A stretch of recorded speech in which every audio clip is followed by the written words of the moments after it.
This is a very special Tales from the Dance Floor because it's being recorded at ADE in Amsterdam, and I'm with my friend Grahame Farmer. Grahame, hello mate. Thank you. Pleasure to meet you. See, I only get to do these in person very rarely because, you know, it's normally across the seas and over the internet, so it's always a pleasure. It is nice when you do them. I've done a few. I've done a couple this year. I've done them in person. And yeah, it's lovely, isn't it? It is. It's nice, and it means that we can't pick our noses or start checking our emails in the middle, pretending we're listening to each other. So, you know, we're going to have to actually listen. Probably makes a better podcast for the audience as well. Also, I've got trousers on, and I'm not saying my pants. Enough.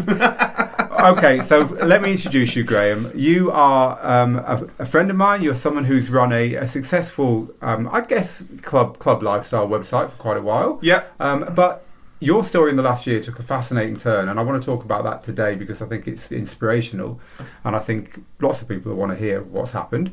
But before let's just say that you've kind of like built on what you knew, you've built on what you've done so far, and very rapidly turned yourself into a full-time DJ coach, a one-on-one DJ coach. Yes. From being someone who ran a website, you know, going out, clubbing, having fun, meeting people and writing about it, and somehow making yourself a living for all those years doing that. And now we're going to talk about why you changed. We're going to talk about all of that throughout the next 45 minutes. But firstly, I just want to ask you a little bit about that website, because that was a big part of your life for a long time. It's how I first started to see your name out and about. It was data transmission. Yeah. Tell me about data transmission. So data transmission was always... I used to work for Terminals nightclub. And I worked for them for the last 5 years of the club, and basically I did all the online stuff for Terminals nightclub. And part of Terminals nightclub was this magazine we put out because we did all the Saturdays and Friday nights at the club. It was called Data Transmission, and it was all the flyers for 3 months, and it had like interviews in there and little quizzes in there and drinks tokens in there. And that was Data Transmission. It was this little magazine. Mm-hmm. And then as the club closed, it was like, what are you going to do now? What are you going to do with your life? Because that was also a massive part of your life, and it was like you're there every weekend and you're meeting and networking every weekend. And then it was like, right, I've got the website, I can then take this online. And data transmission, a lot of the online and media at the time, a lot of magazines online at the time wasn't like mixed. When was this? So this was Terminals closed in 2008. So this was 2008. Okay, yeah. So you're right, no one was online then. RA was online. Resident Advisor for the, and Mixmag had an online, just the cover of the magazine. DJ Mag was the same, and that was about. There was no fact. There was no like. That was pretty much it. That was it. So we kind of launched, and we just wanted to be in a space where we could write about other music than just house and techno, which was what RA were doing very well and still do very well. And we wanted to write about drum and bass, and we wanted to write about electro, and we wanted to write about all the other things that make up electronic music and that we love, you know. And we did that, and we did it for a while. And at the same time, there was Don't Stay In, and they were. I don't know if you remember that website. I do remember Don't Stay In. What happened to Don't Stay In? Well, Facebook came along. Okay. And as Don't Stay In were pictures of you going out. Yes, that's right. And basically commenting on your pictures of you going out. That's right. So so people who don't, you know, wherever you are in the world, you will have had a website like this, right? It's where they have. A cameraman gets sent out around all the clubs in town on a Saturday, and on Sunday morning all the clubs' pictures appear and people can go and spot themselves. But as you say, Facebook turned up, and then Instagram, kill that business dead. Yep. Yeah, so that's right, I forgot about those. Yep. Okay. So they were around the same time, but we wanted to be more editorial, and we wanted to do interviews, and we wanted to interview artists. We actually launched on YouTube back then as well, and we were one of the first people to do videos on YouTube.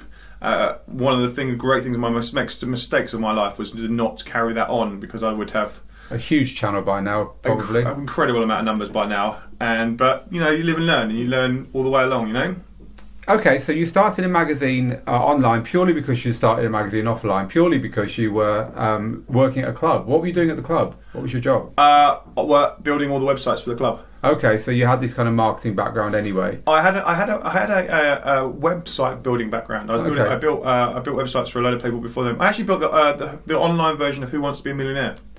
Oh, wow, there you go. Like, for Celador, basically. So this was were you self-employed? Was it kind of a web agency that you started? How did you get into the web stuff? I got into the web stuff because I did web at school, at university. I went to university web, and I was finding that I wasn't learning as much then at university. That was like 2001. as the web was the web was evolving rapidly, and the course wasn't evolving as quick as the web. Yes. So I was learning more from the web than I was in the class. Yeah, better off learning online and then I got a job. And basically the job kind of took me out of I never finished the university course because the job taught me more in 2 weeks than I did in the whole course. Yeah, as was the way with the web back then, of course. Yes. You learned by doing, right? Yes, and then the internet bubble crashed, and basically I came out of the internet bubble and I had 3 years of experience in the web. And everyone was struggling to get a job, but I was alright because I'd had all this experience. And then I basically I started going to terminals as a clubber and a raver, and I basically randomly met Danny Newman, who owns the club, and basically told him his website was rubbish on the dance floor. Didn't realise it was him, and and he was like, "All right, can you do better?" And then basically got the job as web dye because. Well, I have to interrupt you here and tell you a story from my personal life, which is totally true. A very attractive, shall I say, exotically dressed young lady came up to me when I was DJing once and said, "Your website's rubbish." And this was unusual because those kind of girls said all kinds of things, but it wasn't your website's rubbish. That's incredible. And I said, well, okay, what can you do to help? She said, well, I work in a company that does web stuff. And by the way, I'm not too into your DJing either. I prefer the guy upstairs. In fact, I prefer the music upstairs. I just thought I'd pop down and tell you your website's rubbish. And I was kind of, okay. Anyway, I'm married to her now. Oh, so amazing! At least you didn't marry him. Amazing. That's incredible. So yeah, maybe it's maybe anyone listening to this thinking, how do I start a conversation with anyone from a potential business partner to a potential partner? Is, hey, I've checked out your Instagram and it's rubbish. Yes, I can help. Yes. But anyway, okay. So you'd got yourself working in the club on websites, and then you'd got the magazine, the print magazine out, and then data transmission happened. Yeah. You were doing that a lot longer than of course your work at the club. So what happened next to kind of spin your career into data transmission? Well, the club just closed, and then the data transmission that became my job, and it became my full-time job. And it was back then there was online advertising, and there was advertising budgets for festivals and events and DJs, and so that was fun. It was, and the company grew to 19 staff, and I made a lot of mistakes. Well, 19 staff is a big company, so you must have been paid a lot of advertising money from a lot of festivals. Yes. So well done for that to start with. Yes, I should have kept some in my pocket and not put it all in staff and business, or not made some mistakes. But anyway, so this website is when I first started to see you, or rather to see what you were doing, because as someone running a DJ school, I used to check out what you were writing about, keep up to date with stuff. Yeah. And it was awesome. It was a great place to, and still is. It still exists, but I guess it's changed a lot now. And I guess over the years leading up to last year, which we're going to get to, things changed a lot. Talk about how things changed in the online magazine world, if you like. The online magazine world is now I guess it's the online world, and the online magazine world is still. I'm still putting out 15, 20 pieces of content a day on magazine. But now they're linked to a SoundCloud channel, and they're linked to a Spotify playlist, and they're linked to a YouTube channel, and so you're distributing your content across multiple platforms, all in different sizes and shapes, and however the best pieces for the best platform essentially. Yeah, so it's changed a lot. And data transfer, the website just basically pulls all of those still together. That we have a radio station now that has 150 artists creating content and having shows on our radio station. So that's an arm to it. We have our own record label. We have just different arms and different things and different, but all pulled back into the website. All of the content it still goes back on the website, so you can still find it all in one place. Yeah. It's become a hub. It's become a hub for all the disparate things that you're up to. And yes. How many people are still involved? So there's me and my other half, Shelley. She runs all the drum and bass side for data transmission. I do kind of the house and techno side. There's two that run the radio station, Sasha and Mike, and they literally run the radio side of it. And that's essentially the team. And then we have like writers and reviewers, and but other than that, just. So the web, you were doing that for how many years were you doing that for in total? We're now up to 12 years with data transmission. So that's a long time. Yeah. And a decade into it, you start to get itchy feet, right? You start to think, maybe I want to do something different. Do you know what? Always at Christmas, we closed down for 2 weeks. and just because there's no one to do business with, everyone's on either they're on their own Christmas breaks or they're just and it's also nice just to switch off for 2 weeks and just not doing I don't put any content on the website. I schedule all the socials with our old content and just let it roll along for a couple of weeks. Yep. And during that time, I always like to just really learn loads, and that's like I really dive into what can I learn and what is everyone else doing, and what else is in completely different markets. And I saw someone that commented something about Gary Vee on LinkedIn or Twitter or something, and I was like, who is this guy? So I started watching a bit of that content, and then because I was watching those ones, something else got recommended, as YouTube does very well. It recommends different people and different. So I started watching lots of different content in different genres and different spaces, and I was like, hang on a minute, I'm already doing all this. They're talking about business. I'm talking about DJs and what DJs like Spotify. Or SoundCloud. I was already doing that, going to festivals, and a DJ would come to me and go, oh, hey, you run data transmission. I saw you do that on a platform. How do I do it? Or why are you doing it? And I was like, okay, they're doing this, and they've got these big audiences of just really different content around business, and I could do this about DJs, and I could do this for DJs because I love DJs and I love the artists, and I generally want to see most of them succeed. Our content model for data transmission has changed so much that because I'm like you write about a big artist now. Very rarely does it get put on any of their social media. You get very little out of it, except for you've interviewed a cool artist. Yeah.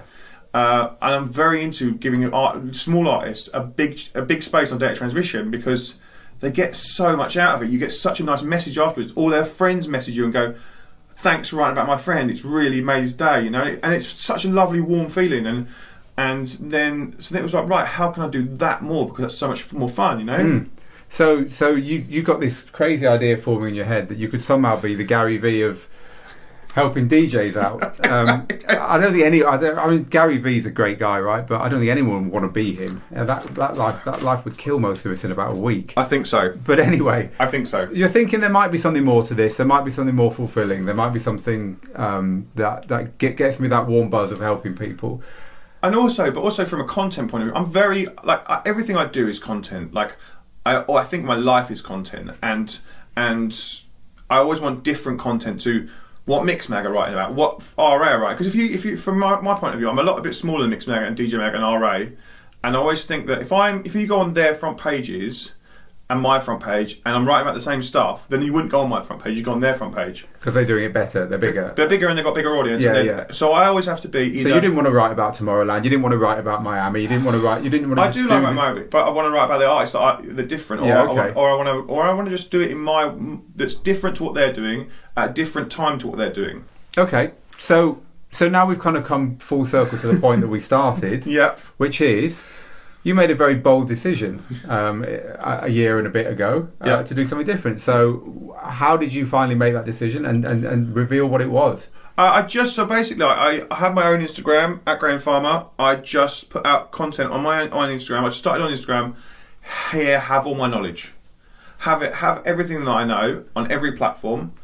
And have to have it and do something with it. Go and do something great with it. So when you say all my knowledge, what kind of things were you sharing? SoundCloud, Spotify. No, what kind of content were you sharing? What knowledge? Just how you do stuff on those platforms. Okay, so you're like marketing yourself. Essentially, everything after you've made a record, what do you do with it in the music industry? How do you do that in the music industry? Like, making a record is almost the easy part. It's what happens after. Like, how do I have this? How do I make a playlist? Why do I need a Spotify playlist today? How do I get my numbers bigger on SoundCloud? How do I send a demo to a label? Which label should I? How do I work out which labels to send this demo to? All of that kind of strategy that essentially management would normally do for you, like a bigger artist would do for you, but management won't give you that information because they're too busy doing it for their artists and they're kind of keeping it for their artists. I don't give a monkeys about that. You have it all, and you go and you have your own strategy and be your own managers and your own booking agents, and to succeed. Okay, so you've got this idea, having done data transmission for so long and having learned on the job, having actually learned and watched the internet grow up and run a company with a reasonably big company in that space, you'd learned a lot. Yeah. And because you love DJs, and you get the buzz off the younger artists and the artists coming through, you're kind of thinking, how can I bring these things together? So what did you do? Let's reveal. Yeah, so I basically I started managing an artist for a couple of years before, and I basically learnt from him as well. Learned what I was doing with him. So I started putting this content out on Instagram, and it just started getting so much really good traction, and people were going, "Wow, I can't believe you just told me this. Wow, I can't believe you've given me this piece of advice. Wow." And I did that for 12 months, like from last January till last November, and just literally built an audience of DJs that I'll go, here, have this information and build your audience, because I'm a big fan. Like, I said I want to write a book. I read your book and it's incredible, by the way. Thank you. I'd like to write a book down the line, but again, when you write a book, you need an audience, and I need to build the first thing is build your own audience and build an audience of new stuff. So this is a new stuff that I'm doing. So I'm just going to give it all and put it on Instagram and put it on Facebook and just see how it goes. And that's kind of been in my whole career. It's like, see how something tries, see how it goes. And it's a good tactic. And if it just instead of just sitting there going, oh, I should do that one of these days, I should do this, or procrastinate, I'll just try. And I know it's going to be rubbish at the start, and I put a thing on Facebook, on Instagram once that I said it's, first record's always rubbish. Your first gig is always rubbish. But you can't going to get to your 500th gig. First podcast. Go and listen to podcast number 1, people. Always go and listen to the first podcast. Yeah. It's hopefully showing some signs of improvement by podcast number 40 or wherever we're at now. Okay, so you're putting the content out free. Yep. And getting a response, building an audience. Yep. And then the next step was about a year ago, right? 12 months ago, November. So last year at ADE, because this is my 11th ADE, or 12th ADE, and basically last year at ADE I was like, right, I've been changing it up all year, I'm going to change up ADE. So I'm going to have all my meetings that I normally have with marketing and festivals on one day, pack them all into one day, and the second day I'm just going to give it all over, my whole day, to DJs. Anyone wants to come and sit with me and talk to me about their career or want some advice, I'll put it on my Instagram, come and hit me up. You can block in a session, you can have 20 minutes of my day, and you can have it for free. You have a whole day. So I gave her a whole day to DJs, and that was essentially the start of the coaching. Basically, that was essentially from my own point of view, it was can I answer those questions? Am I going to get stuck at a certain point, or am I going to be able to answer every question all day? And what happened? I did them all. It was fun. It was amazing. We filmed everything. And how did you feel at the end of it? Knackered. Okay. 22 people in one day was far too many. And when you woke up the next morning, how did you feel about it then? Amazing. Yeah. Okay. So this was the epiphany, right? I want to be a coach. I love this. This sounds awesome. Yeah. And then it was just, I got to the end of November and I was like, right, I'm gonna take on 10 DJs that I'm gonna coach. And we'll see how that goes. Again, just try. So again, this isn't coaching. This isn't teaching them to line their beats up or how to move the crossfader. This is you're already doing it. How do we amplify it? How do we get you? Who do I know who do I know in my network that I can So you've got a record. Like I was just saying to you before, one of the kids that's on my coaching now, he wanted to meet a certain manager, and I bumped into that manager at a hotel down the road because I know him and I've known him a long time. Let's meet. You two meet. Go on, you have your meeting, and you go on. You go and be bright and brave, and tell him what you want to talk to him about. So connecting. Yes, it's about connecting, and it's about using what you've learned in the years of being both involved in nightclubs and then involved in a magazine, writing about clubs and festivals and so on. Using those contacts, but. Okay, so you're teaching people to do the social media stuff, to do the web stuff, to do the business side of and just to network and why you need certain things, why you need to do certain things, So I basically put it online. I'm going to take on 10, and 250 signed up for those 10 spaces. Incredible. Well, and then you're like, that was when it was like, right, I'm on to something. I'm on to something. Something I have value. I've put out value. There is a value in me doing this. Right. Okay. I'm into it. I want to do this. Let's do it. Let's just take it even further. And then I took those 10 people on, and they're still all 10 are still with me, and they're 8 of them are here today. They've all brought music, and they've all built their careers over the last year. And there are now, one of them's just signed to Tool Room, and one of them's just signed to. To Let It Be House, and another one's got gigs in Leeds, and another one's got all of them are doing really. One of them's launched their own events series. That's great. So, I mean, this is amazing. Really, you basically pivoted in in the middle of a career and said, I'm not interested in, or rather, I'm not getting the fulfillment out of what I am doing. I want to do something different. That must have taken a bit of balls, really. Yeah. And it's just. I've been thinking about it for a while. I'm getting older. I turned 40 this year, and I don't want to be on the dance floor every week. I do want to be on the dance floor every week, but you can't because it takes a week to recover, right? Trust me, I'd love to be on the dance floor every week, but your body says no, and you have to run 5 times a week and do exercise every day to make sure your body can go on the dance floor for 8 hours. Yeah.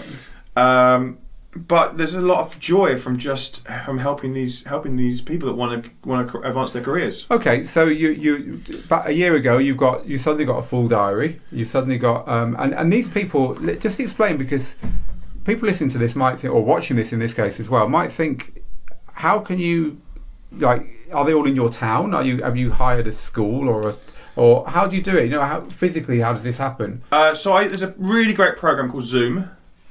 Incredible piece of software. I record all my podcasts with it. It's incredible. It's basically free, but I use the next version up, and it just allows me to have a video call with all these different. And do you do it one to one, or do you have a few of them on a call at the same time? So everyone is 1-to-1. I have done groups, like we did a group before ADE with the people the coaching guys that were coming to ADE, and we did a group. This is what you should be doing at ADE. Okay. So there is one-off groups every now and again, or if there's something I want to teach them all, it's easier to do it as a group. But essentially, they're 1-to-1. I've got people in Costa Rica. I've got people in Dubai. I've got one in Australia. I've got 2 in the States.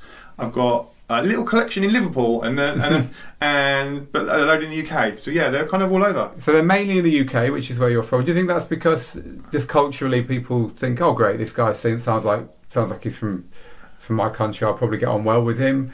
I think just because of the people because the data transmission is very UK. I think the music I was targeting originally was obviously tech house and techno and house.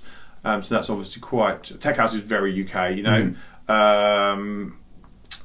I speak really, really fast sometimes, and sometimes when I'm speaking to different countries and different languages, that I tell them, if I talk fast, please just knock on the video or tell me to slow down, and because I sometimes speak too fast. Okay, so it's normal. It's normal. Yeah. You're gonna spread out from where you are, right? Yes, but I'm really interested. So you're teaching people. Sorry. You're teaching people marketing and how to get their names out there and connecting people. And how much of it is just calling on your connections? Oh, you should talk to them.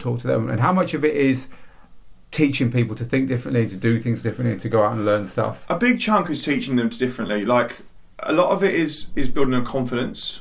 A lot of them is they'll send me a record and I'm not sure, and I'm listening to it and it's like, it's amazing when they've sent it to you, and they've got their own little in a battle, and they're like, I don't know if I'm like, mate, this is their music though. They'll say to you, I finished a track, what do you think? And I listen to it and I'm like, this is incredible. Right, we are sending this out, or we're going to sit on this and hold it till it's ready with the another 3 that you're going to make me over the next. And we set them some goals and we set them deadlines, and it's like, you have to have this done by a certain point. How much of coaching is about confidence, would you say? Loads. I think I always thought it was about building profile and giving them the tools they need, and then about maybe 4 or 5 months in, someone said to me, "You're really helping people with their mental health and really helping them with their confidence." And I was like, "Oh yeah, oh, okay, cool. Like that's cool." And it is more and more now. Like it's I've got one kid. He lives in Costa Rica, and I was saying to you earlier, he has 15 minutes with me every week, and he has to do something every week. He has to make me some more of a record, or he has to go on network, and he has to go on build we do some more with his socials. And there's like I always think there's 3 tiers to DJing. It's always like, have you got a physical network of who you know? Have you got a good social network of numbers and vanity and those sort of metrics and audience? And do you have a good product, music? Are you a good DJ? And those sort of 3 things all come up at one time.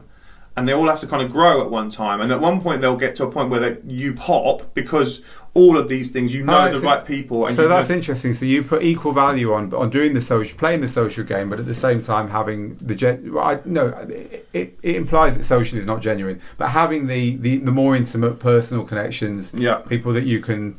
I always say people who you'd be happy to babysit your kids. Right. So these people that you actually can look in the eye and chat to. Oh yeah, I'm very into the whole 1,000 fans thing. I'm very into, like, I send my followers on my Instagram. I'll send 3 of them randomly a voice note saying, "Have a great day. If you need my help, I'm here. If you need to chat, I'm here." And just send them my voice, 3 of them randomly, and the amount of reaction you get from that is amazing. You know. So. Your days then, nowadays, as well as kind of stepping back from your business a bit, I guess, because you have to, because there's only so many hours in the day. Yeah. You're spending a lot of time online, spending a lot of time sat there chatting to someone somewhere else. Yeah. And it must be quite exhausting. I mean, it's never going to be as exhausting as that day when you spoke to 22 people for 20 minutes each. But it must be quite exhausting sometimes to get to the end of the day and to have to focus on a new student and then another new student and then remember where they're at and give them your best. That can't be easy. Do you know, I have a system. I have a spreadsheet and kind of know where people are at. I just remember where they're at. I don't ever have to. I'm always buzzed to see my next student. Like my day is kind of, I get up at 5. I write all the content for data transmission between maybe 5 and 8. I do some exercise.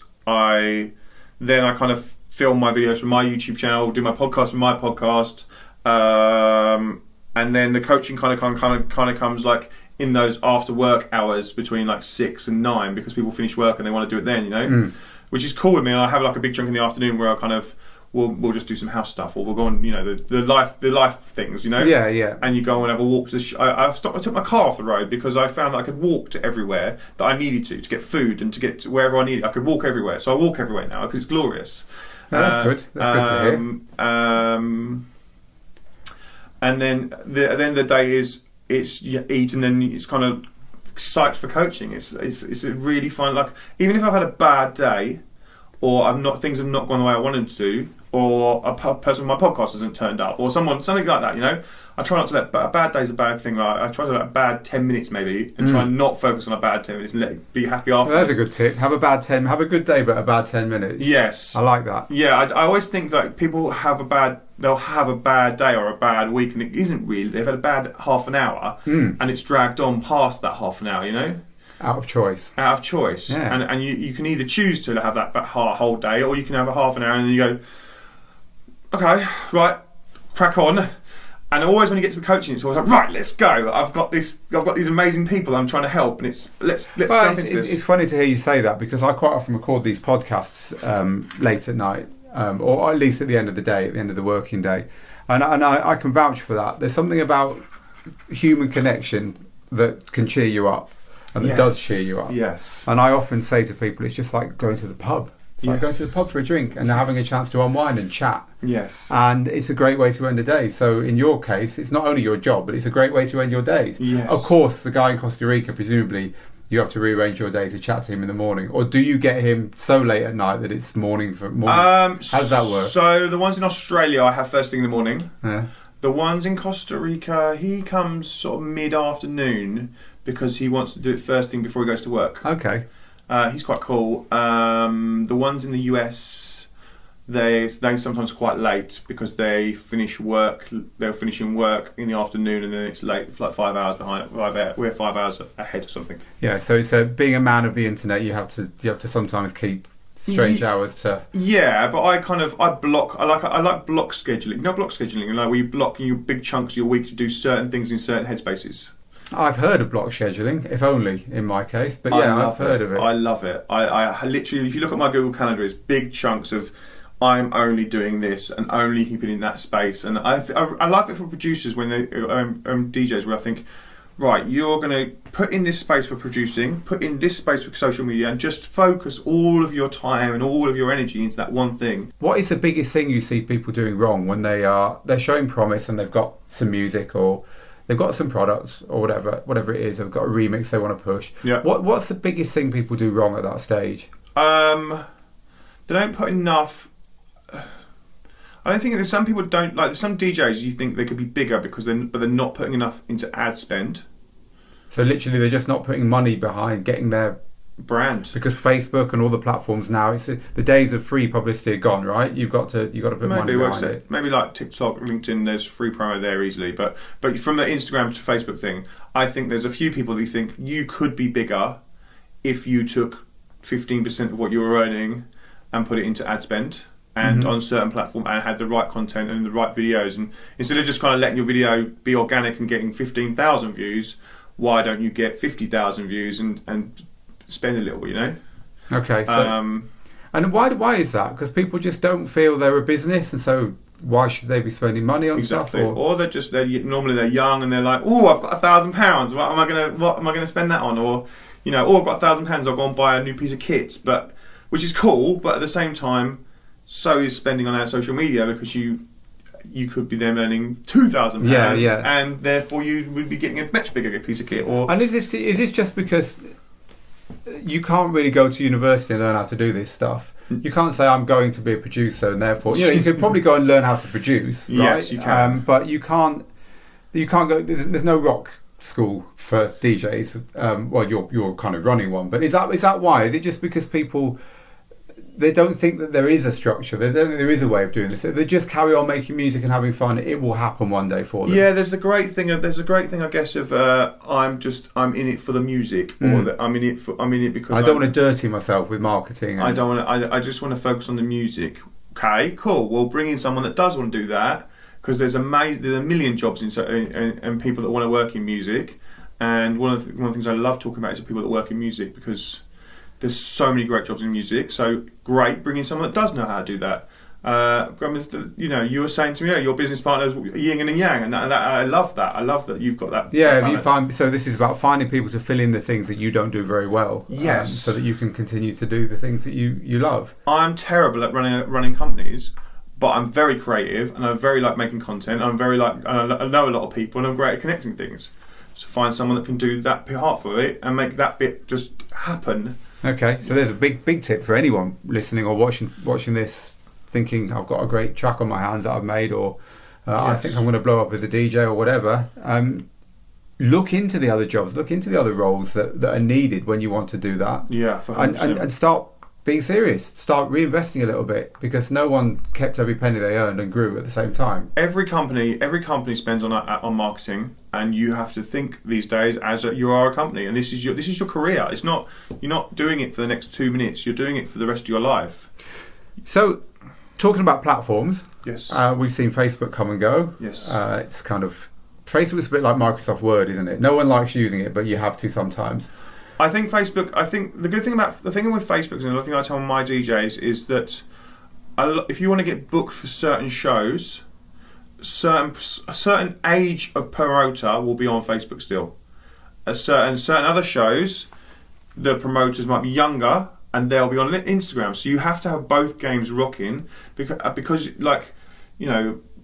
a certain people over, say, 30 to 35 to 40, they're still on Facebook, and all their mates are still on Facebook, and they still could be promoting. You need to have a big number still on there, but that's easy to get a big number on there from running an ad. It's not as hard these days, but it's just a monetary thing.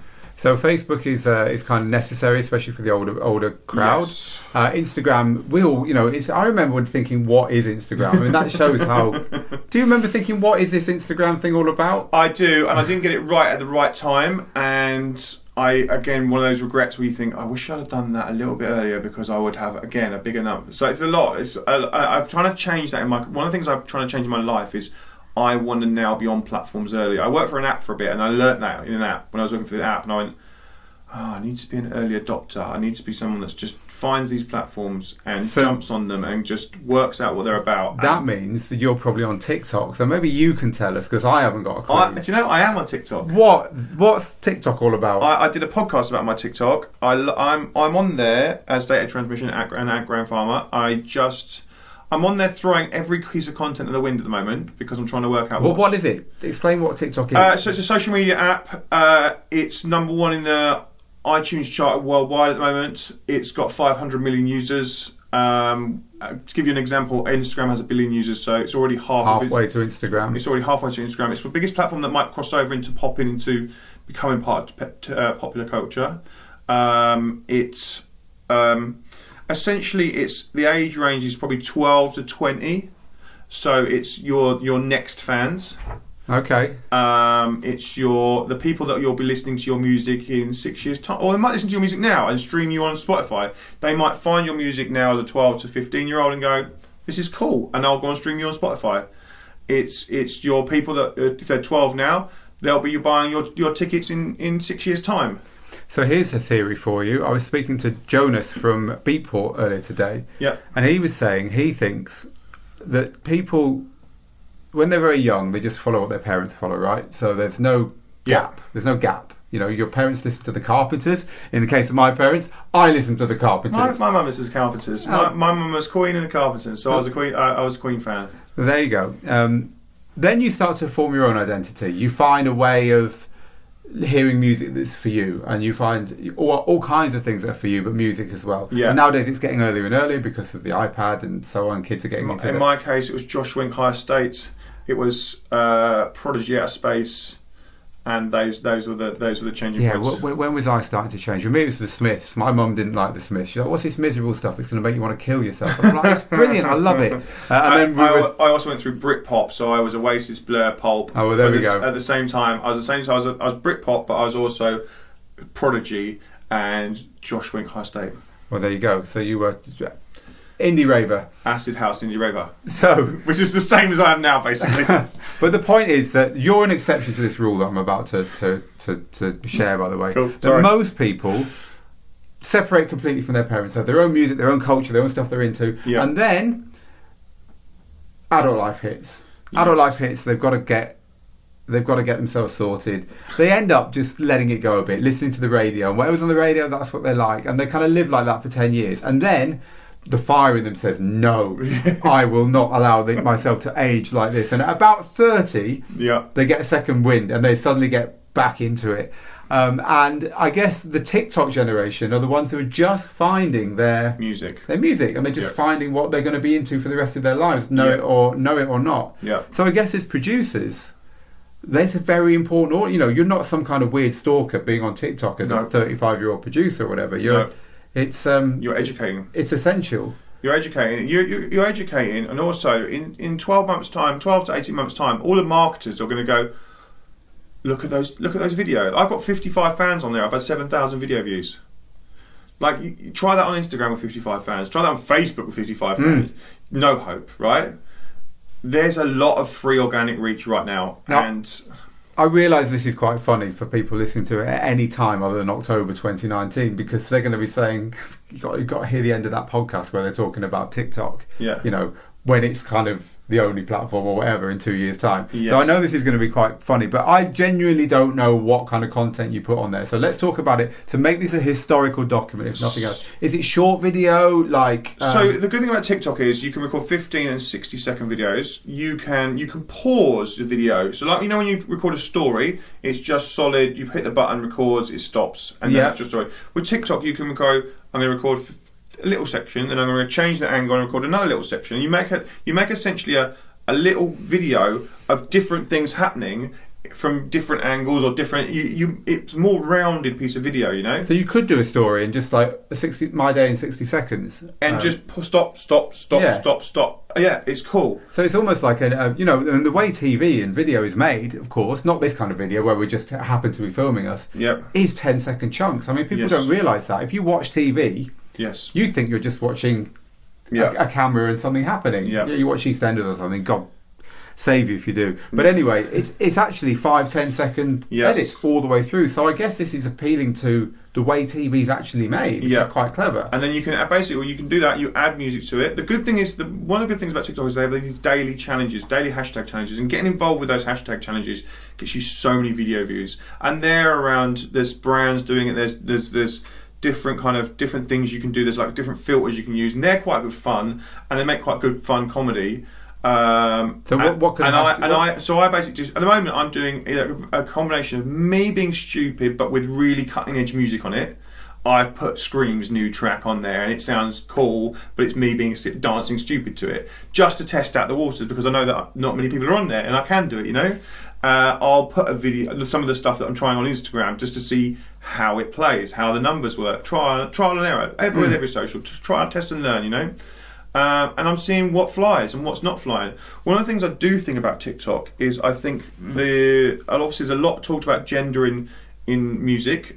I think that any strong female DJs, I think there's a really nice young female audience on there, and I think if you're trying to say, look, I'm a DJ, I'm doing this cool stuff, or people that work in the music industry. I was talking to someone in PR last night where I was like, why don't you go on there and why don't you be the voice of PR to 12 to 18-year-old girls and inspire 12 and to 18-year-old girls into knowing that there is a role in business and a role in music, that this could be their avenue, you know? Yeah, this is good because, of course, we all know DJs are 95% male, and that's just the way the industry is. Yeah. So the next generation coming through. And all right, what's the next platform after TikTok? Have you spotted anything else that none of us that we wouldn't even know the name of it yet? No, I like LinkedIn. Obviously, LinkedIn is becoming huge. So how's that? Let's explain LinkedIn. LinkedIn was always stuffy business platform. And stuffy business, but now it's you can search the warehouse project and you'll find everyone that works there. You can search defected and everyone's on there. You can search properly. But how would you use this as a producer, or how would you, just in order to find people that can work help at labels? you? Yeah, work at labels and network and build actual people that work at actual jobs. So this has changed. LinkedIn has changed because it used to be corporate, right? And you wouldn't find those kind of people. No, essentially LinkedIn is how Facebook was in 2012. Everyone's on there. You can see by their job role. Their ad model is incredible. You can actually advertise to, record label owner. So you could put your own track and go, right, I want a record label owner that's into house music, and see if you could probably get a record signed off there. I have not tried it, but if someone does, then please email me and tell me they've done it. You can find festival owners. You could search Elro, and it would bring up with all the festival owners for the. Okay, so it's become a lot less corporate and a lot more the world of any kind of work. The other good thing is you put a piece of content on there and it gets mega. Like I put a thing for ADE up there and it's had 9,000 views, which again, try that on Facebook. Just doesn't happen. The organic reach is like Facebook in 2012 when it was huge and it was new and it was.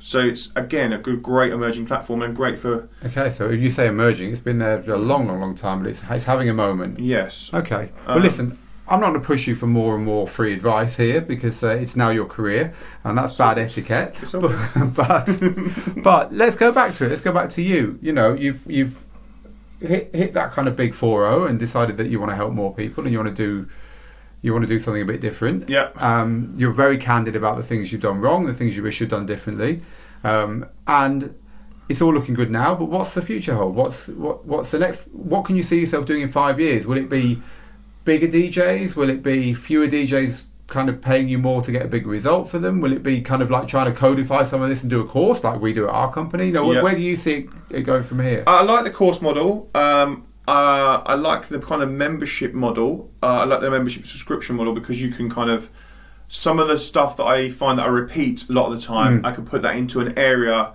and that's then scalable because it's the same information.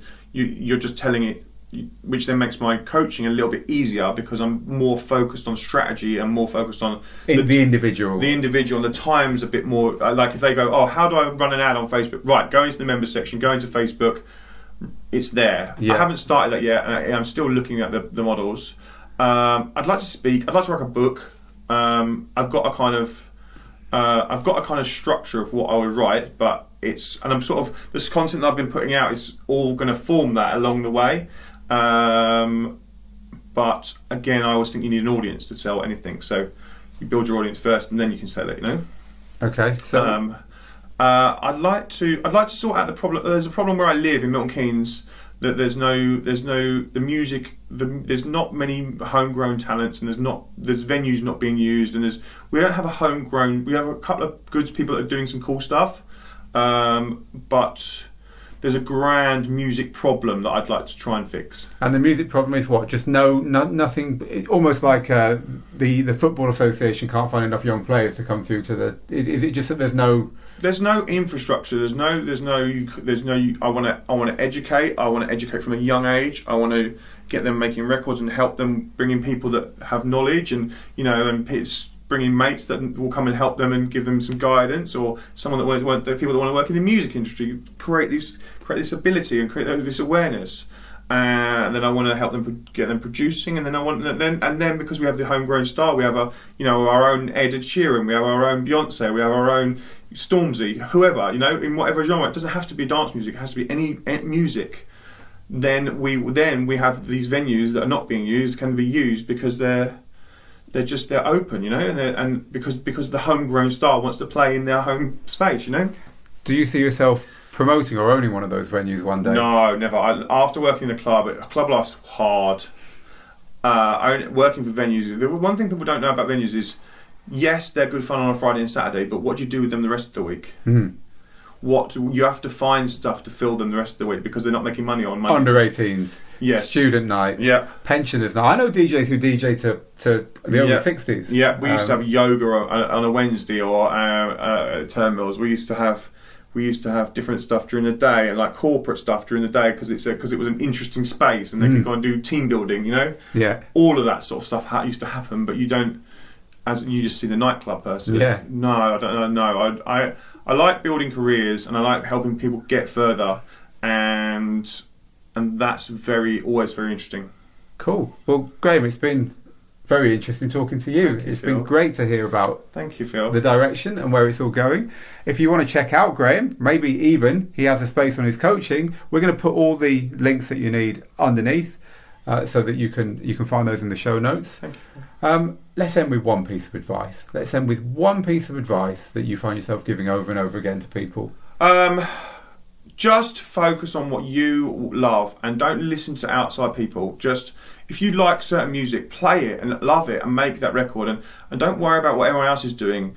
It doesn't matter what everyone else is doing. You just do you and do you to the best of your ability and if that becomes a great thing, then you'll be happy all the way along, and that's the main thing. Make sure you're happy. Make sure you're happy. Make it with the music. Make sure you're happy with the direction. Enjoy the journey, basically. Yes. Awesome. Well, thank you, Grahame, and thank you for being here on a very special audio and video ADE special Tales from the Dance Floor. Till next time.